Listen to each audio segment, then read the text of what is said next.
Yo soy la puerta. Cualquiera que por mí entrare será salvo.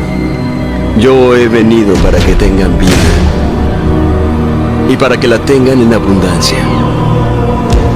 Yo soy el buen pastor y conozco bien a mis ovejas y ellas a mí. Así como el Padre me conoce y yo conozco al Padre y pongo mi propia vida por las ovejas. Tengo otras ovejas que no son de este redil. A aquellas también debo traer y oirán mi voz. Y habrá un rebaño